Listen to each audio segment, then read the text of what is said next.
Bonjour tout le monde et bienvenue à cette première capsule de formation d'une série de capsules de formation portant sur Mindomo et les cartes heuristiques. Cette première capsule davantage théorique nous éclairera sur les origines des cartes heuristiques ainsi que sur leur utilisation en contexte pédagogique. Regardons d'abord rapidement des cartes heuristiques et des réseaux de concepts dans l'histoire.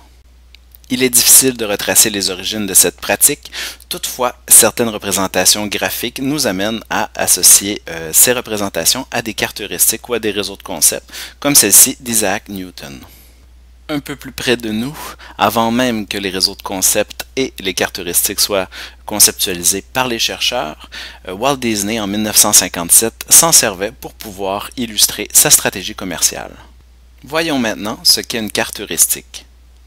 Les cartes heuristiques sont également appelées des cartes mentales, des cartes sémantiques, des cartes d'idées. Tout ça vient de la traduction de mind map. La carte heuristique est la traduction officielle qui a été retenue par les personnes qui ont traduit le livre de M. Tony Buzan. L'approche du mind map ou de la carte heuristique a été popularisée par le psychologue britannique Tony Buzan qui s'intéressait à la mémoire. Celui-ci les a développés à l'intérieur de ses publications Use Your Head, publié en 1974, ainsi que The Mind Map Book, publié en 1993. Voici des formes possibles de cartes heuristiques. On remarque que celles-ci peuvent être très colorées et faire place à la créativité. D'ordinaire, les cartes heuristiques partent d'un sujet central. Elles vont ainsi s'étendre pour pouvoir aborder différentes idées secondaires. Voici les principales caractéristiques d'une carte heuristique. D'abord, l'idée principale ou le sujet est toujours situé au centre. Ensuite, des branches y sont ramifiées. L'utilisation d'images y est également fréquente. Essentiellement, par la construction d'une représentation graphique, elle permet à l'élève de voir réellement ce qu'il comprend sur un sujet donné, tout en lui laissant libre cours à sa créativité. Maintenant, dans un même ordre d'idées, voyons qu'est-ce qu'un réseau de concepts.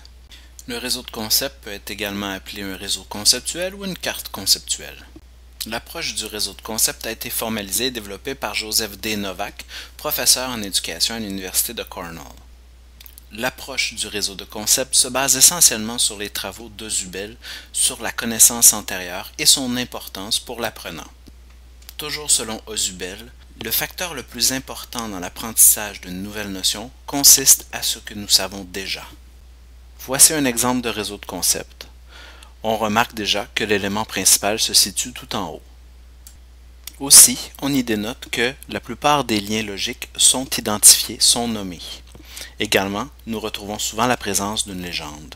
Pour récapituler, voici les caractéristiques d'un réseau de concepts. Tout d'abord, le sujet principal est souvent situé tout en haut. Les liens sont également nommés, la dimension logique est davantage mise de l'avant, et une légende est souvent nécessaire pour préciser les éléments. Bref, voici un graphique qui résume, entre autres, les similarités et les différences entre une carte conceptuelle et une carte heuristique. Ainsi, c'est notre intention pédagogique qui déterminera le choix de la production. Finalement, voyons dans quel contexte les cartes heuristiques et les réseaux de concepts peuvent être pertinents en éducation. Tout d'abord, cette technique peut faciliter certains profils d'étudiants dans leur prise de notes. La production d'une carte heuristique ou d'un réseau de concepts peut aider les élèves à structurer et à organiser leurs idées. Également, la construction d'une représentation graphique peut aider l'élève à voir ce qu'il comprend réellement sur un sujet donné ou sur un concept. Il peut ainsi produire une synthèse. Également, la carte heuristique se prête très bien à un exercice de remue-ménage où on a à faire une tempête d'idées sur un sujet donné. On peut ainsi vérifier nos connaissances antérieures et voir ce que nous connaissons déjà. Dans un contexte de rédaction d'un texte, la carte heuristique peut nous aider à faire le plan du texte ou également à développer les personnages ou la péripétie. Elle peut être un outil aidant pour communiquer notre compréhension lors d'une présentation orale.